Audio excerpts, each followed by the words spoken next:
It was just past noon in the dusty little town of Maple Ridge. The sun beat down hard, and the old gas station at the corner of Willow and Pine shimmered in the heat like a mirage. Tyler Brooks wiped the sweat from his brow and leaned under the hood of a rusted-out pickup, 35, covered in grease, and barely scraping by as a single dad. He had one thing he clung to, a hope. Ever since his wife passed 3 years ago, it was just him and Emma, his bright-eyed 8-year-old daughter who loved pancakes, bedtime stories, and believed her dad was a superhero. He wasn't, but he tried. As he was tightening a bolt, the screech of tires caught his attention. A cherry-red 1967 Ford Mustang rolled to a sudden halt by the pump. The engine coughed, sputtered, and then died. The driver stepped out, a tall, classy, and clearly out of place. She wore designer sunglasses and boots that had never seen a dirt road, but her brow furrowed with genuine frustration as she stared under the hood. Tyler set his wrench down and approached cautiously. "Need a hand?" She hesitated,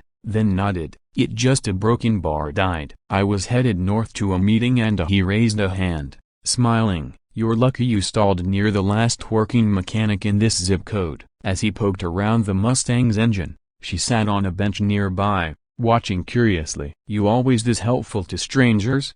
she asked. Tyler shrugged. "My mom used to say, if someone's stuck, you don't ask who they are, you just pull." He chuckled softly. "Besides, Emma would want me to help." "Emma?" she asked. "My daughter." He pointed toward a small house across the lot, where a little girl was pressing her nose against the window, waving. The woman's expression softened. Within an hour, he had the Mustang roaring again. "Should be good now, but I'd get it checked properly once you reach the city." She offered him a crisp $100 bill. He shook his head. "I didn't do it for money." A pause.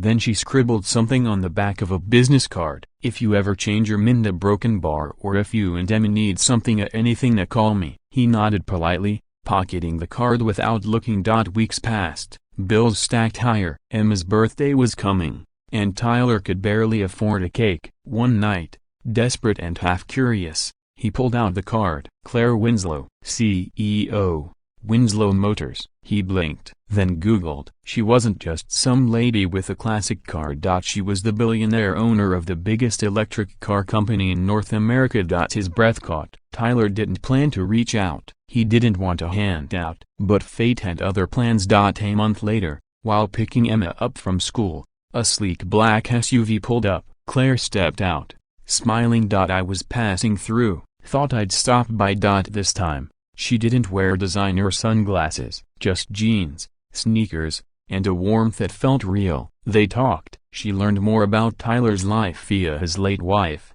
his daughter's dreams, and his own passion for fixing things. She listened, really listened. Then she said something that floored him. "I've been looking for someone to lead a new restoration division, a place where old school mechanics meet new tech. You've got the heart, the honesty. Come work for me." Fast forward 6 months. Tyler now ran a vintage to electric conversion garage, his name above the door, his hands still greasy, but his heart lighter. Emma? She got her pancakes and stories, a broken bar and a bright future her dad never dreamed possible. And Claire? She became more than just a billionaire benefactor. She became family. The ribbon-cutting ceremony was simply no cameras, no press, just a modest crowd of townsfolk, employees, and a little girl in a pink dress holding scissors twice her size. Emma beamed as she cut the ribbon. Outside, Brooks Auto Revival, the new shop built from the bones of Tyler's old gas station. The hand-painted sign above the garage read "Where classics get a new heart." Inside were Mustangs, Cadillacs, and even an old Thunderbird, all mid-transformation into electric beauties. What made it special wasn't just the innovation, but the people. Claire had insisted they hire local mechanics, ex-veterans, and even teens from the trade school who needed a second chance. Tyler walked through the shop like a man in a dream. His overalls were still smudged with oil, but his eyes carried the kind of pride no paycheck could buy. Claire stood near the back, watching him. "You really made it yours." Tyler shook his head. "You gave me the chance."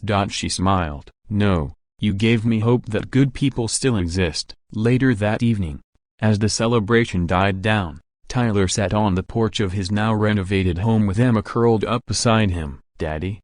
she whispered. Yeah, baby? Do you think helping people is like a broken bar magic? Tyler looked at the stars above. Yeah, I think it's the kind of magic anyone can do, she thought for a moment. So, if we help more people, maybe the world gets more magical? He chuckled. That's the plan. Weeks turned into months. One night, a young woman broke down in front of Brooke's auto. Rain poured as she knocked on the door. Desperate, Tyler opened it, saw her shivering, and smiled.